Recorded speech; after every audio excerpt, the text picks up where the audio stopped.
Good morning, everybody. Everybody's joined the call. Thank you very much. We're delighted to be hosting the webinar this morning, focused on how to drive your B2B e-commerce success. Now, obviously, we live in uncertain times at the moment, so we thought, as a collective, we thought it'd be good to bring a panel of experts together that's probably got too many years of experience under their belt in the e-commerce and digital world.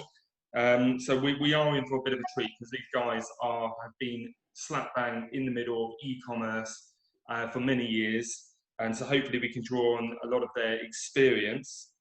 I'll quickly introduce myself. My name is Joe Bailey. I'm the MD of Generate UK. Generate UK are a full service digital agency, and we've got 12 years experience in the marketplace, developing strategies, but also developing e-commerce strategies and building e-commerce websites, including both B2C and B2B e-commerce websites. So we are well versed in helping customers and clients get the most out of their e-commerce strategy, and with what the Chartered Institute of Personal Development are spouting, around about sort of 37 to 40% of the workforce are going to sort of remain working at home over the sort of foreseeable future. And with the B2B e-commerce representing 12.2 trillion in the marketplace, which is 6 times bigger than B2C, it represents a huge opportunity, and probably puts more pressure on brands to be able to develop and deliver their e-commerce strategy to the best of their ability. So hopefully today I might be able to share some of their sort of client experiences and some of the challenges that they face, which sometimes they get blindsided into the fact that they can just spin up something and everything's going to work brilliantly. So hopefully I can share some experiences on that front as well, and through the process of the e-commerce strategies that we deploy. So I'm going to pass over to Richard Hatfield, who is an independent e-commerce specialist who introduced himself and who's going to be our facilitator for the next 40 minutes. Richard. Thank you very much, Joe. Thanks. Hello, everyone. Great to be here, and thank you for inviting me to facilitate. As Joe's introduced, today's topics are going to be focused on how to build B2B e-commerce success. The online experience recently has gone from being a priority to the #1 priority for a lot of e-commerce, B2B businesses. Last 10 years, e-commerce has obviously grown very steadily as an overall percentage of retail, but more recently, especially given the most recent pandemic, we're seeing a huge growth spike in e-commerce across B2B and B2C businesses. JD, for example, in the East is practically become a key service in China, etc. Amazon in the UK taking measures to limit demand. Commerce generally has quickly become e-commerce. Customers are now habitual e-commerce buyers, and transactions are growing at a greater rate online than they ever have, and continue to do so for the foreseeable future. What we want to discuss today is how businesses can make the most of this situation, how they can meaningfully use data, UX, personalisation to increase brand engagement and market share. As Joe's mentioned, we've got a panel of experts here with over 30 years experience who should be able to discuss the questions that we're going to be covering in detail, and any questions that you might have at during the course of the conversation we'll run through at the end of the session. As Joe mentioned, I'm Richard Hatfield. I'm an independent e-commerce consultant at Ventalk, and we create e-commerce and marketing strategies for a range of businesses. And most definitely in the last 12 months, I've seen an increase in people approaching Ventalk to discuss B2B business e-commerce, whether that's working with existing suppliers to improve automation of buying processes and also grow new customers and new marketplaces nationally and internationally. So we'll go through each question, and if the speakers would like to introduce themselves and their businesses, you've got a couple of minutes each to do that before we start with the first question. Okay. Who's going to go first? All right. So my name's Chris Raven, and I work for Oro Inc., looking after the UK as a sort of channel in terms of our solution partners, of which Generate UK and Joe is one, and our client ecosystem in terms of helping them scope, helping support them when they are in progress, and helping to get the most out of their kind of commerce platform, commerce and CRM platforms once they're built in. My background is fairly varied, predominantly retail and e-commerce and marketing across a kind of full spectrum of those things. So done lots of things with data, pretty good at connecting the dots with tech, but don't make me develop anything. That's what people like Kevin are here for. So I will hand over to Chris Nawrocki. Yeah, hi, Chris Nawrocki, e-commerce consultant from here. We specialize in D2C and B2B scaling, specialize in VC stewardship, digital transformation, hands-on omni-channel digital growth strategies. So essentially end-to-end e-commerce, be that operational through to end deployments, or even sourcing and the manufacturing of products. Excellent. Thank you, Chris. Kevin next. Yeah, I'm Kevin. I work as a process engineer for O, and I'm here if you have any questions about how O can work and connect to your system informations and how to use it to perform more for your shop. Excellent, thank you. Should we start with the questions then, if everyone's ready? Yeah. First one we've got for today is, with COVID-19 shaking up the way we work currently, will e-commerce dominate over physical stores with a physical presence? Anybody like to start that off? Dominate is an interesting word, especially in the context of B2B, because I think we've had lots of amazing messages and potentially describe it as noise, but lots of messages around the digital ecosystem about unbelievable success stories in the e-commerce space. But I wonder, you know, if that's genuinely relevant to B2B. Certainly in direct to consumer, people had more time, they were perhaps furloughed, so they had spare money and time to spend it. So D2C definitely saw an uptick over a physical store equivalent because the physical stores were closed. And it's almost a direct replacement, more convenient. Everybody could access it. Everybody had time to access it.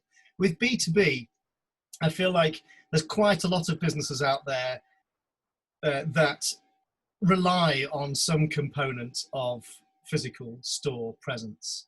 So if you think about the auto parts trade or the building trade, you know, plumbing, anything that supplies items to somebody who is going to take that item and go and do something else with it, either by driving to somebody's premises or by taking it somewhere to their own premises where somebody's brought something for them to perform some action. So there are lots of use cases there, I think, that simply can't be immediately replaced by e-commerce, but I do think there's a mechanism in which B2B e-commerce can be made much better to play a role in that pathway.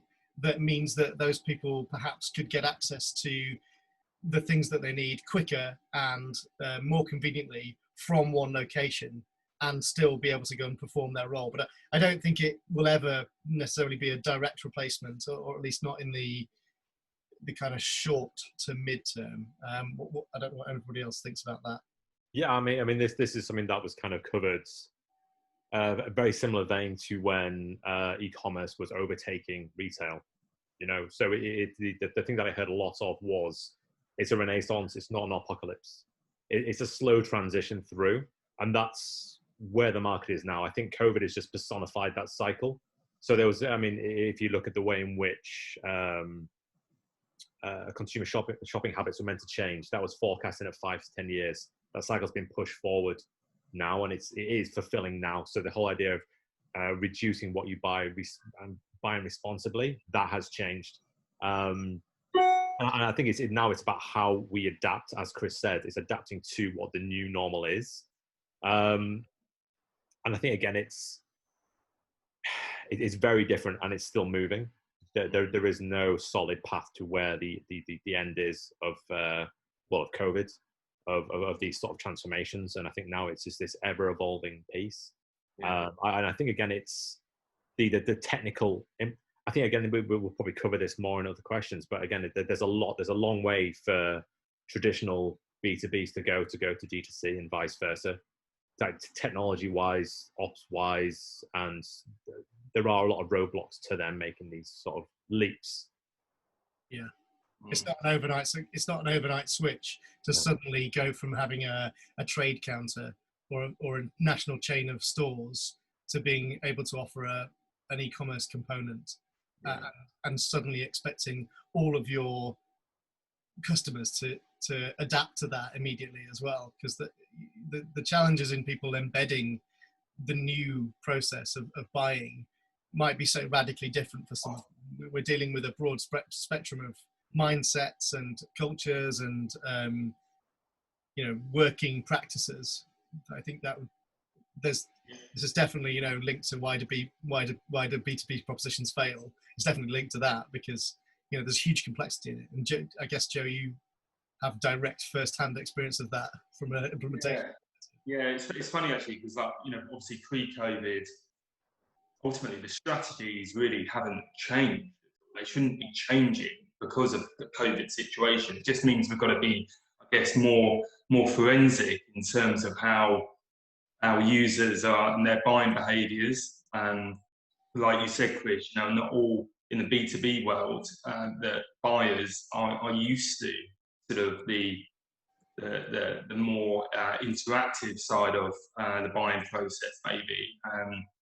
But I don't think it's ever going to sort of physically, obviously can't physically, but I don't think it's ever going to replace sort of standard retail. But I think the more we have uncertainty and the more people work from home and the more the ways that we're going to have to adapt our strategies, not change them, but adapt and be more forensic and more channeled into multiple channels to actually allow our clients to be able to reap the rewards of what they have. And I think this is where sort of things like PIM, a good PIM comes in, to be able to give that information to the different types of buyers in different, whether or not they're at home or on the road or via mobile or whether it is that they will need to be able to access that information successfully. And I think so strategies haven't changed, it's just becoming more intense, I think, in terms of the targeting and the way people are going to now start consuming, I think, different channels. Yeah, and don't you think there's definitely been a bit of a surge in companies that probably wouldn't have considered moving to a B2B e-commerce proposition in the next couple of years, or even like with a 5-year plan, they might have thought about getting to that stage. Now they're accelerating that and saying, well, hang on, what if lockdown comes into force again? What if we get a second pandemic of some completely different virus? Actually, we've had something unprecedented in basically all of our lifetimes. Yeah. We have experienced that, actually. We've experienced a lot of upturning sort of clients that have been trudging along with their e-commerce site and relatively happy with the returns, but suddenly there's a big emphasis on making it better, and enhancing platforms and getting more product information in there and better data, etc. So it has definitely been an upshift. What about people who simply don't have an e-commerce proposition at all right now? Not even a kind of legacy custom-built HTML or CSS piece or a WordPress site or something like that. What about people who just don't have anything? Maybe they've got a bare bones portfolio site and they've suddenly got a fleet of 50 vans off the road, or 10 field sales reps off the road, and confined to their houses. How does that translate? I mean, businesses like that won't have budgeted for a £150,000 implementation and annual license fee for an enterprise B2B platform. Where does that leave people like that? Because in order for e-commerce to dominate over physical space, there needs to be a range of options. And you know, if you're in a business where you've got some complexity, the cheaper options are most likely not going to be, they're not even going to be false economy. They simply won't work. They won't be functional enough to cater for a replacement of those physical services. I mean, you know, where does that leave those people?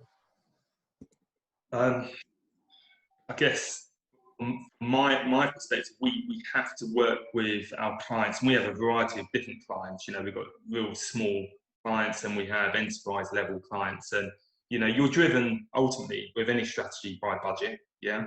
And going into you know, the pandemic, there's probably a lot of chief marketeers, chief information officers that have probably turned around and gone shit. You know, we're in trouble here, and now they're having to sort of work through the process and then basically try to come up with those budgets that are available. But we can only do what we can do with our clients with the budget they have, and it might not be, you know, they might be happy with a sort of an e-commerce type of store where they're not actually buying. It might be sort of lead generation, so then they take that B2B offline into a sort of a phone call, whatever they are nowadays, or a video call.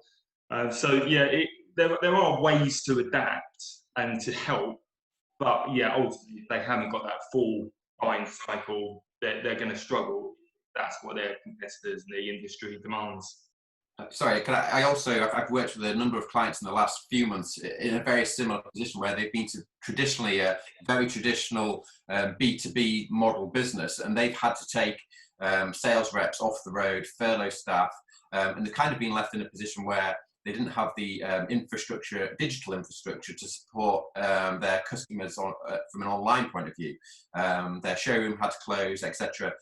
So whilst there might be a significant cost to investment in a platform, in a B2B e-commerce platform, there's obviously a kind of incentive to change that business model anyway, because long term it's kind of unsustainable if we're going into an era where more and more people are buying online, and not just on a personal level, a B2C level, but where people on a B2B level kind of expect to be able to make B2B orders without having to speak to a sales rep, or without having to go to a showroom or to a factory, etc.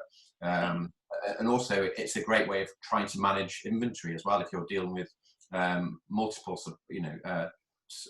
customers and suppliers who may also have a more advanced digital solution than yourself, you can then quite easily integrate with those customers of yours that have digital solutions and make savings there as well, whether it's personnel or systems or just automating processes to make things a lot simpler. Yeah. So all that is absolutely right. But I think I've seen, and I don't know about you, Chris, because I think you're seeing this from a potentially a different perspective. You know, when you talk to people about digital transformation, if they're not already in a digital ecosystem at all, really, you know, for example, you know, manufacturers or people who have a brilliant product knowledge and maybe supply other areas, but don't have a channel that they own themselves. You know, they rely on resellers, or they rely on a different network to basically get their products out into the market.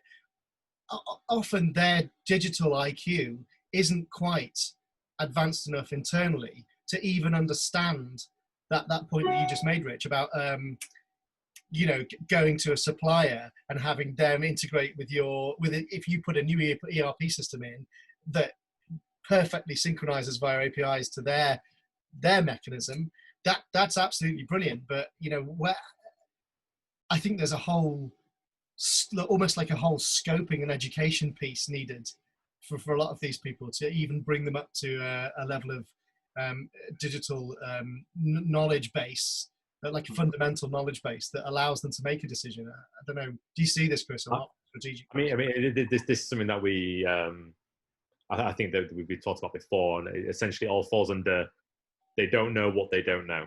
Yeah. Which is such a broad comment, but you know, if you don't know that there is these opportunities, you don't know the intricacies of launching an e-commerce site. There's one thing getting a fantastic tech stack, getting it launched, getting it live, getting it selling.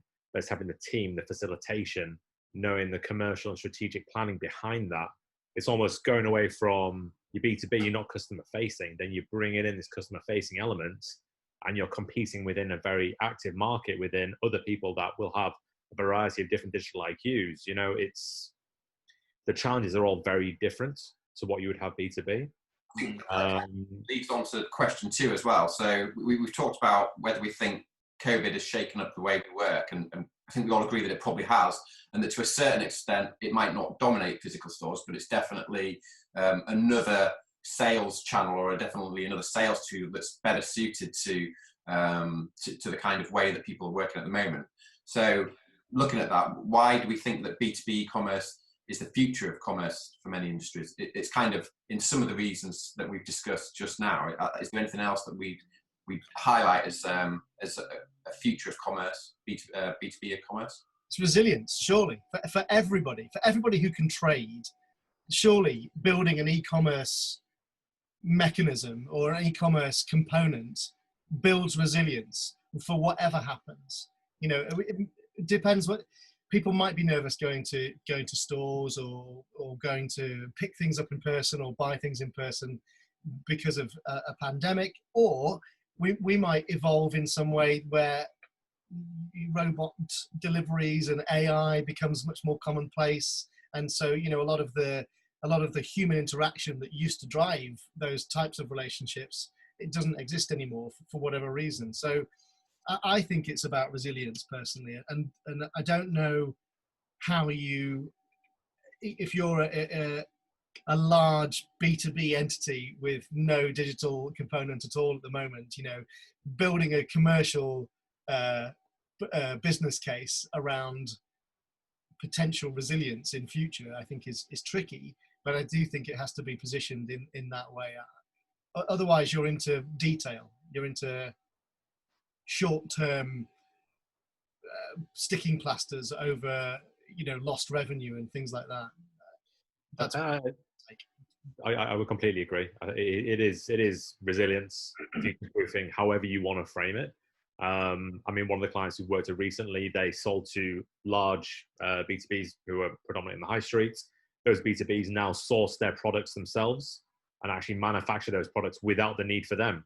So they're slowly getting pinched on margins, slowly getting pinched on product deployment. So now it's just thinking, well, instead of losing that market share, let's launch a B2B. Sorry, D2C. And that is, the market is changing around you, and you've got to be aware of those things. And I think it's almost you're being forced into it. And the move they're making is to future-proof themselves and to own that market share. And if you're already a product leader, become the one source of truth for your product and what you're selling. Own it, own that market share, then you will be unstoppable. Don't let the people that you sell to or sell through slowly gain traction what it is you sell, and own your brand rights. Totally. It feels like there's almost 2 other angles that spin off that as well. One is, if you've got that in place, then actually vertically integrating is easier when you need to do it, because you're not having to build something to enable your vertical integration. And then the other angle is, yeah, if you don't have that digital underpinnings, how can you possibly evolve your business to deal with your customers in the way that they're going to expect to be dealt with in the future? You know, yes, D2C is driving this in terms of personalization and timeliness of communication and relevance of communication and you know, product mix recommendations and all that kind of stuff that's essentially CRM driven.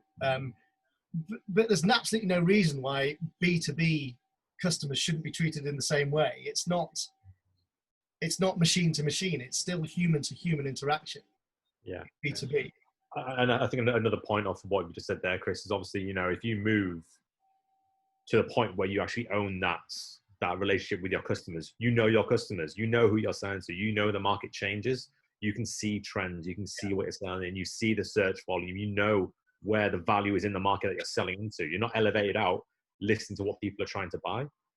And one last point, sorry, Chris. If you work within sort of fashion retail as a fashion retailer, you're often dictated to by the brands that you're selling to what you should produce, and that leads to limited runs, overstocking, understocking, and it becomes margin neutral if you're lucky. So trying trying to avoid and negate those sort of things happening, it's all knock-on effects of relying on somebody else to be your resource and connection to a customer. Yeah, and I guess that CRM ecosystem, Joe, you probably see this all the time as well in your ongoing marketing, but that CRM-driven relationship for B2B is basically the primary driver of that commerce entity, unlike direct-to-consumer, where acquisition is such a much bigger part of the digital channel mix. You're not, in a B2B context, I don't think you can compete on things like keywords and stuff like that. If you're in a market that's all saturated with D2C brands as well, you know, and you're a supplier selling to resellers, and those resellers are all competing for those keywords as well. You know, you don't want to be in that space. You want to be finding more resellers that look like your best resellers and driving them. It's a totally different.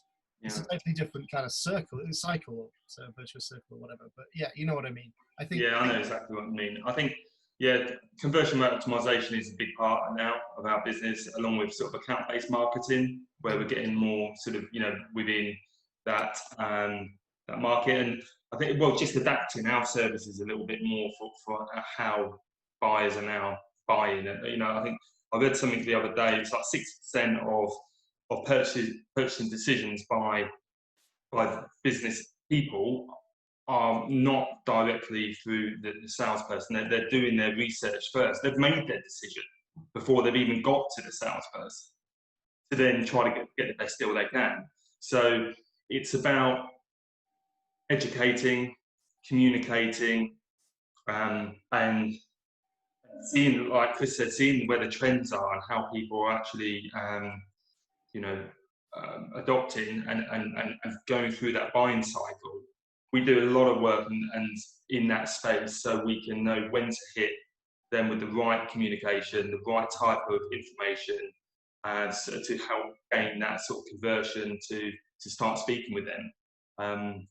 But yeah, it's interesting times at the moment. I think everybody's vying for their sort of space, and I think it's the best time also, going back to that whole resilience thing, it's the best time for any marketeer to go to the board to say, we need to be doing things bigger and better, and we need to get budget for this. If we don't, then our competitor will, and they're going to get a march, and they're going to be the ones that are, you know, number one in the marketplace, and we will lose that market share. If your B2B buying process is rubbish, then you will lose your market share. And when this goes back, we obviously pre-Bico way back, sort of a couple of years ago, we found Commerce, and we started using it. We started deploying it for a couple of our clients, and we really liked the flexibility around what it provided.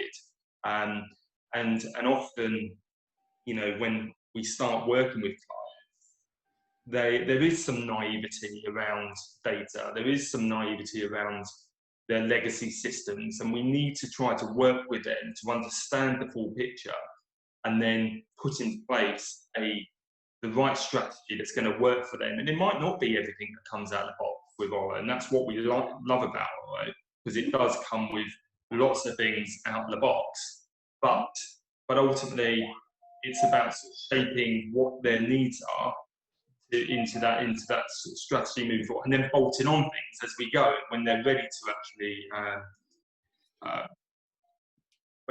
ready for some other features to be plugged on. So I see it as a sort of a evolving cycle. I don't think you can rush into it and try to get everything there and then. It's about sort of nurturing that sort of account and bringing them, and that's digital transformation. Yeah, what digital transformation is all about. It feels like the questions is relatively narrow. Why is B2B e-commerce the future of commerce for most industries? But actually, it's not so much that the e-commerce platform itself is the future. It's the fact that you need to transition to what everything to do with B2B e-commerce entails. So it's about the efficiency of having everything consistently in one platform and having all that data available.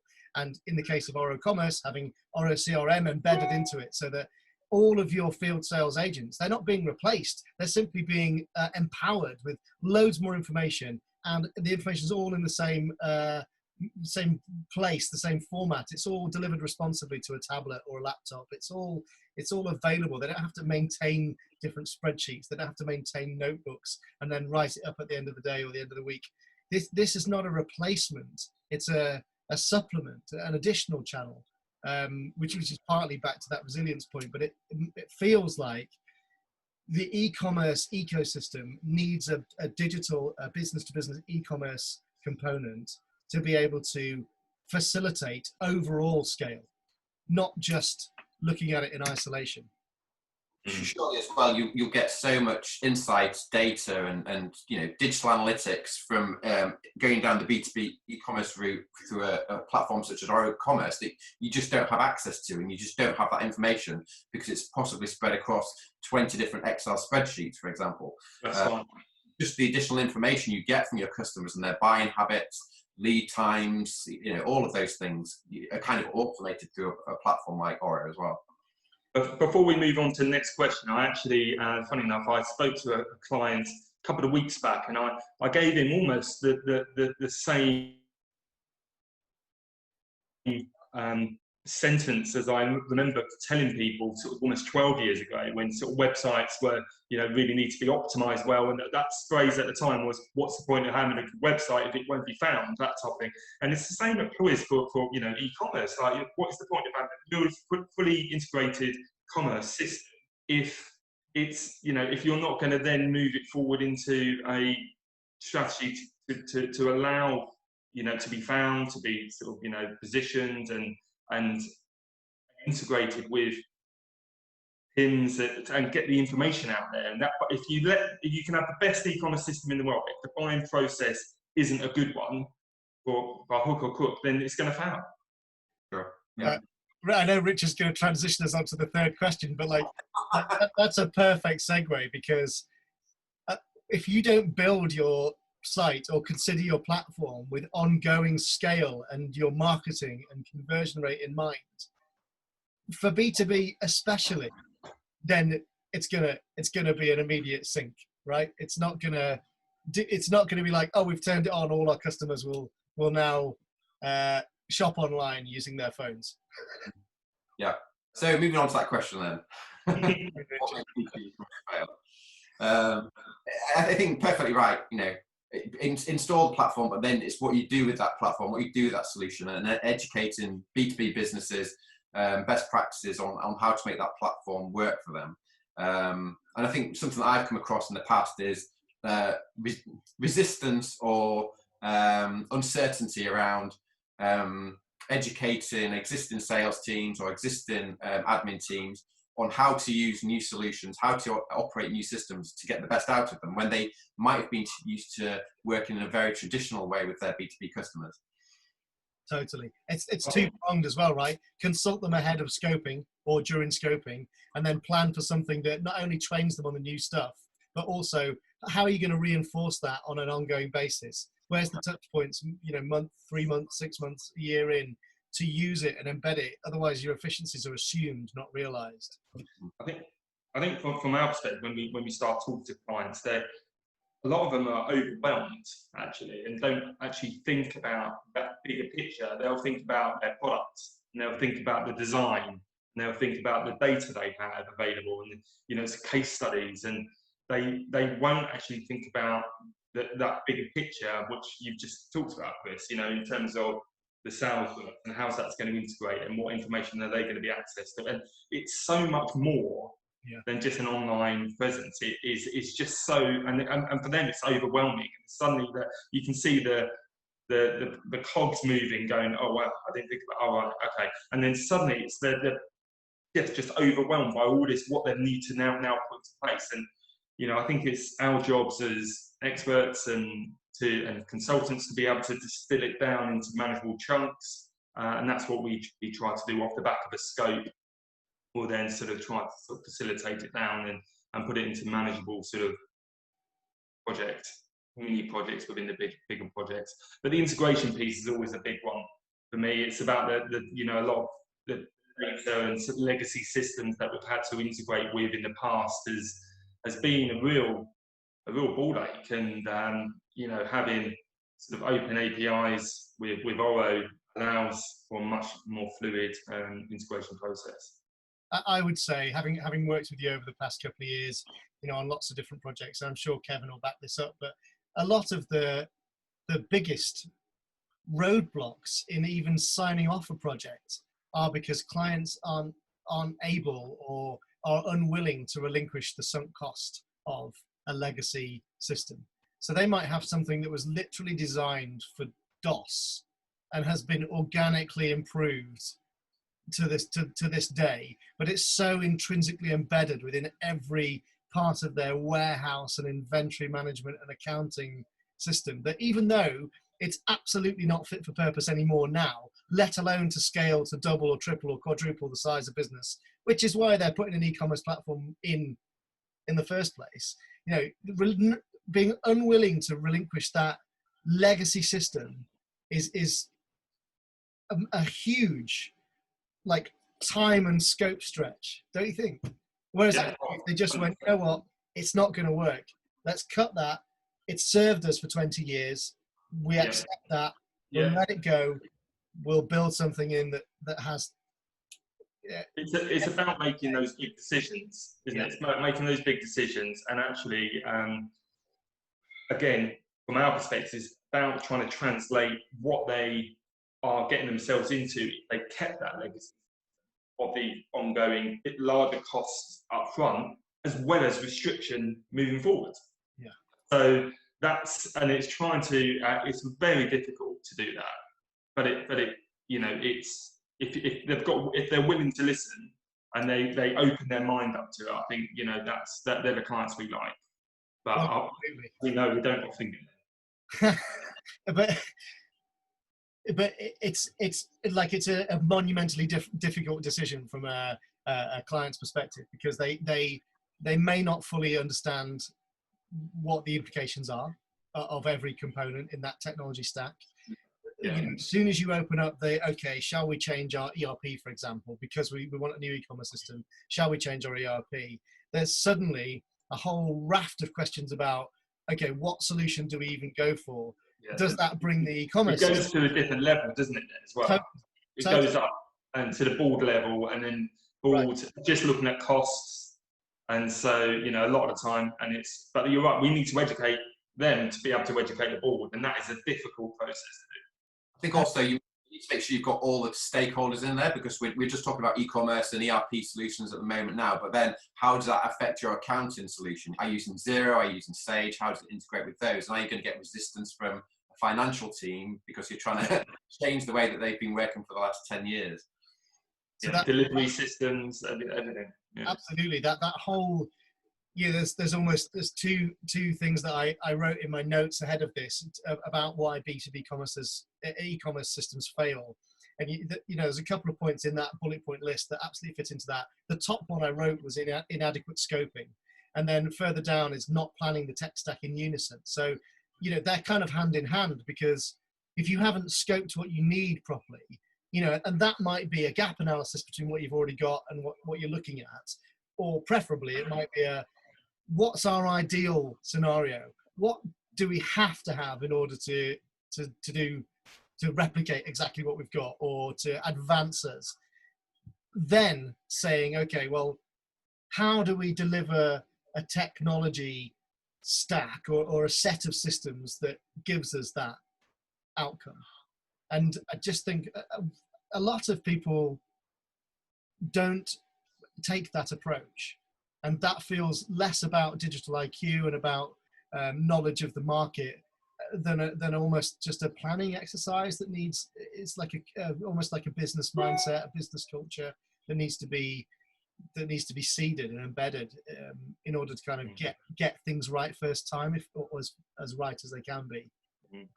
Yeah, I think also having that shared knowledge with your suppliers and customers about their willingness to utilize a B2B e-commerce platform. Are your clients actually going to order online from you, from your business? Are your suppliers be able to, push information into your system to mean that it's going to operate properly? So it's not just the internal conversations. Sorry about that. What happens if you're a company that's selling to the extremes as well? You're selling to an international chain like Asda, Walmart, and then you're also selling to a kind of concession store that goes to fields and is a sort of one van in a on their own. You know, I don't know. That those two people are going to demand very different things of the buying process and of the data that they get back and of how they use the system. So, how do you balance that stuff out? Yes, I think very much it's about helping our clients build a case study to take on to the board level to be able to present it effectively. That joins up all of the components and actually, and that will take into consideration obviously market analysis, competitors, and like you just said, Richard, will our customers buy more from us if we can, and we can make it even simpler, with quick sort of ordering online and being able to sort of not go through a whole process of filling up your list of what you need. If it's from 2 clicks, then surely that's got to be a good thing. And that, again, that's another reason why we like Oro, because it allows you to do that as well. Also, you might lose some customers, but then how many more customers, nationally or internationally, might you gain from making that switch? Yeah, absolutely. And just to touch on one of Joe's points that he just made as well, obviously I'm here representing Oro, and we never go in for a hard sell. And what we try and do is when we're going to talk to clients, prospective clients, we look at that scoping that they've done. We try and understand what they've done. We've got materials and collateral that we can supply to be able to, facilitate a better scoping process if they choose to use it. But I think also, Kevin, Joe and I are often on demos together, and what we definitely try to do, I hope you guys agree, is understand what the client thinks about the complexity of their project. Have they underestimated what the complexity of what they're trying to do is? And the flip side of that coin, have they overestimated the capability of the platforms that they're looking at? Oro, I would say, as a massively biased individual, is the most comprehensive feature set that you can get out of the box in an enterprise B2B platform, hands down. I still think 90% of B2B e-commerce customers who use Oro will need some customization in some respect. Even if that's just the theme needs to be adapted to make their front end experience as expected for their customers, or they need to add some fields in to be able to accommodate the type of data that they contain for their product mix or their inventory. But realistically, we come up against a lot of players in the market who sort of almost promise these wildly elaborate feature sets, and when you actually come to implement it, they're bolt-ons, or they need a massive amount of customization from a development team, or their sort of roadmap, and they're not quite ready yet. That they're a bit beta and things like that. So I think you have to be really, really careful as a client, looking at all of these possibilities to be able to embed a system. And really, that's where that scoping comes in, because only if you've done that can you validly assess apples for apples with all the different platforms that you might look at, or all the different solutions that you might look at as a tech stack as a whole. And I think that's just super critical. Definitely. Right, that's great. Anybody would like to add anything before we move on to questions? Just one thing. So obviously a couple of years ago when we started looking for Oro, it actually was from a project that we were involved in. We'd gone through a big scope. We were using a competitor, and basically we'd gone through the process, and then when it came to data, they started implementing or wanting us to implement very different pricing rules for their customers. This did not come up in scope. It was going to be one price for everybody, and then they said, "Oh, actually, we want to be able to do this." And it was a very challenging project in the end, and it made us think, and that's what made us sort of look out in the marketplace for other softwares that are available, that to make that process much easier to manage for the client, but also for us to develop. And I think that is ultimately a win-win, because that's your job. You need to make a project go as smoothly as possible for the client, and for the client to actually, you've obviously got to try to meet those clients' expectations, but for the client perspective, you know, they want to be advised, they want to be, you know, based on obviously their knowledge. It might be very good, it might be limited, but they, you know, and that's, I think, the job of us as business owners and marketeers, to be able to advise our clients the right way, in an open way, rather than just push them down the system because we believe in that. You know, it's got to be right for them.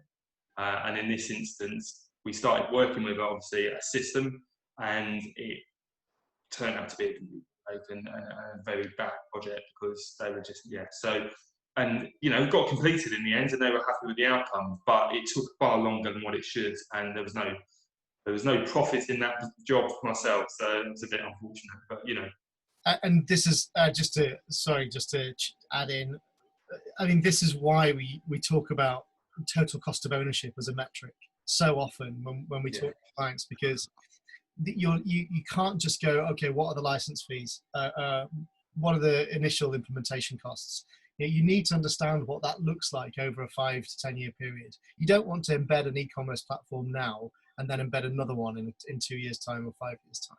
100%. And if you're going to phase your approach to be more sophisticated, then, you know, what are the implications from a development perspective of that? Or what are the implications of discovering that you need something that is out of scope, you know, partway through the phase 1 build or the MVP build, minimum viable product? Those are the critical factors where, going back to efficiencies and building resilience and kind of the commercial business case, total cost of ownership compared like for like is a very powerful tool in understanding what that really means for your project. I'll leave it there. Yeah, excellent. Right, so we've not got any questions in the question and answer box as of yet. If anybody does want to put anything in there, let us know. That probably means we've done a great job of discussing the questions that we've been through this morning. So yeah, if Joe would like to... Can I ask a question, Richard? Probably towards you and Chris, I would say. I guess we're seeing a lot more interactivity online. Obviously, AI and VR is becoming quite popular, and I think it has moved forward a lot in probably the last sort of 12 months. Are you seeing that in your clients' strategies in terms of trying to bring to life products and give them a better experience sort of online, rather than sort of obviously having to go into store and look at it? Certainly from a fashion perspective as well. I mean, again, I suppose like VR, much like many new digital solutions, you've got to find the right avenue for these things to work. Yeah. You can't square peg round hole it. You know, it's tech that will work on VR. And I agree. Like, VR is fantastic for certain things. VR for IKEA, great. VR for curtains, great. VR for, you know, things with have a physical presence within your life makes complete sense. VR for fashion, I know ASOS is championing some of these things, and they've also, you know, shot the same thing on 20 different models of 20 different sizes, and you know, it will work to an economy of scale. I remember, going back six years, I was working for a footwear company, and we used elements of VR, such as like the 360 digital rendering of footwear. You know, all we saw was massive speed issues, massive login issues, and just sort of operationally, you know, it was never as good as we wanted it to be. I mean, it's come a long way since then. And there's a footwear brand called On Running. They do some fantastic things with sort of augmented reality, and it looks great, but their shoes are there to be seen like that.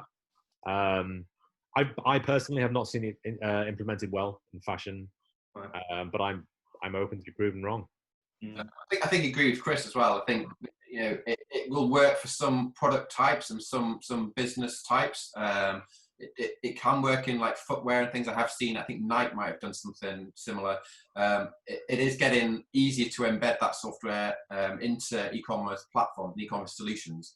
But like Chris said, it can sometimes look a bit clunky. It doesn't really work as well, and it does have massive site speed issues. When somebody like Google's launching Core Web Vitals, all of a sudden that becomes an even bigger priority for an e-commerce business who might be competing with their competitors based on something as simple as site speed. How easy is it to log in, find what you want, and make that purchase as quickly as possible? And if you're slowing that process down with VR or AI, it's not great. But I'm sure that as the technology improves, it's going to become an integral part of the shopping experience on a B2B and B2C level. Yeah, that's interesting. We are always looking at new ways to try to make our customers stand out ultimately, and if we can do that through VR and AI, it obviously will do so. And I've seen some really cool stuff recently. I'll probably have to share it with everybody, but yeah, there's some really cool stuff out there, and be able to sort of bring to life an application and how to you actually physically use it. In terms of if it's a specific tool that you need training, sort of manual to go out with it and that type of thing. That can really help immerse someone into a session to be able to use something like that. So there's so many different components where it can be used, I think. But again, it's having that sort of foresight and being able to open the mind up to what the powers of it are to be used within not only the strategy to get new clients, but after the buy-in process has actually happened, to build that trust in a brand, to be able to go, there you go, you bought this fantastic new product, this is exactly how to use it, click here, and off they go. And that whole process is, I think, the utopia. We want to try to build that trust in brands, and obviously at the moment, there's loads of brands that are trying to embrace sort of social as well, in terms of the interactivity and sort of going down the green issues to stand out from competitors as well. And yeah, there's just so much happening. It's actually really exciting, I think, but it's really is can be overwhelming because there's just so much you can do. And I think that's always, from a marketeer's perspective, there is always so much to do, and it's trying to make sure that what you're actioning is going to actually provide the return that your customers want in the timescales, because also the timescales are always an interesting discussion, because inevitably clients want things tomorrow, when realistically then they can't have it, and it's going to be delivered next week or the week after, or even a year later, depending on what the strategy is. So yeah, definitely. Yeah, and I think going to your point about is VR right for now? The vast majority of brands that I work with or have worked with don't get the fundamentals right, let alone onboarding this sort of super evolved tech. I mean, there's so many preludes to that. It's from super basic things like optimizing your product titles, optimizing your descriptions, optimizing your the details about products, then giving rich media about those products. All those things, are kind of gateways to better CRO, and I think it's there's a lot of challenges to overcome in this sort of evolving methodology, and I think again, it's the cycles in which you can deploy things and actually see the results. It is changing. It's changing dramatically. I think what I'm waiting for is that next channel that comes in, which offers what Facebook offered 5 years ago. Yeah. And what PPC offered 10 years ago. That's what I'm waiting for. That's when you'll be able to realize these real fast turnarounds and high growth. And it's just being able to jump on it at the right time to see that. And you can make a brand if you can't get on it at the right time. Yeah. Excellent. How important do you think a PIM is to a business? And for people who are not aware, it's product information management. How important is that piece? So I think, again, sorry, I'll jump in here as well. This goes back to what we were talking about before. Essentially, the right people communicating the right way. If you're working with a heavily technical product. So I mean, the amount of times I've worked in a fashion business or a tech business or kind of FMCG, and the design team don't talk to the end deliverable team. They just don't talk. So the information is just lost. It disappears. Like, why was this done? Why was it this color? Why is this zip used? Why is it this material? what's the fit? Is it different to everything else? These things aren't communicated. You have a PIM, centralized ownership, push through. Your e-commerce team are growth, stability, fulfillment. Then your design team is product. You know, it's owned end to end, and there's a system in place. You don't rely on this idea of pushing an Excel sheet from here to here. Oh no, we haven't done this, so that hasn't been pushed through. You know, it forces the correct way to do things. I think also from a board level, you know, you can justify a PIM through a stock management solution, you know, an inventory management solution. But then if you then explain that without a proper solution in place, you're not going to be able to fulfill as many orders. You're going to be cancelling orders because your stock's not where it should be, and that it's not described in the way it should be, so you're getting returns. All of a sudden, it's the financial implications of not having that solution. It leads to higher returns, lower sales, and, you know, poor customer service standards. So I would always advocate for a PIM system in an e-commerce setup or operation.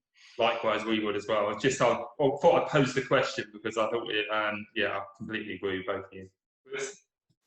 Yeah, it comes down to scoping again, right? Because often people say, do we need a PIM? And then you kind of go through it with them, or they describe the requirements for a digital asset management system, which is a bit different.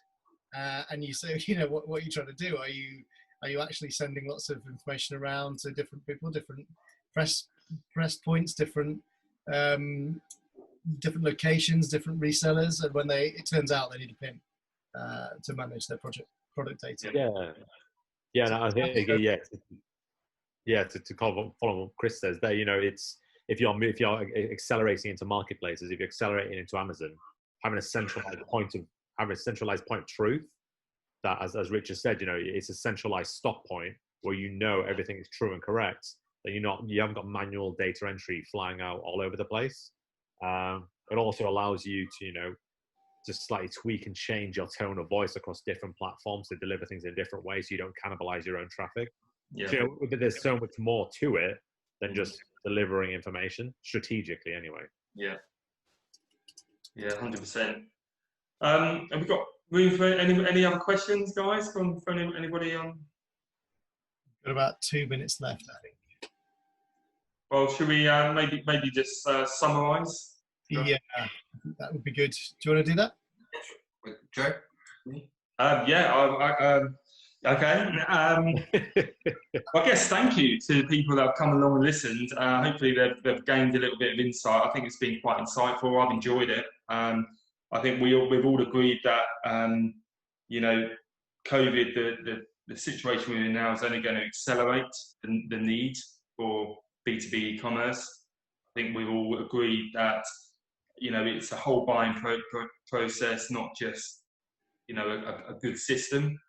But, you know, you do have to have a good system in place to be able to sort of build your future growth. And that's what we, as a collective, well, certainly for my business with Generate, that's what we try to do on a daily basis. And I'm glad it's shared between such esteemed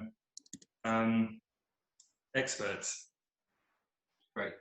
Well, thanks, guys. Thought that was really insightful. Lots of thought-provoking questions. I hope the attendees got as much value out of that as we did. Because I think even as you know, potential experts in this area, it's always great to talk and discuss these matters, just to see if there's, you know, synergies or disagreements between the things that we're raising. So it's always great to have these kind of conversations. So yeah, thank you everybody for joining us today. Anything else? We'll have to do another one soon as well. Yeah, definitely. Yeah. Thank you very much, everybody. Thanks, Richard. Thanks, Chris. Thanks, Joe. Thanks, Kevin. Thanks, everybody. Have a great day. Bye-bye. Thank you. Bye.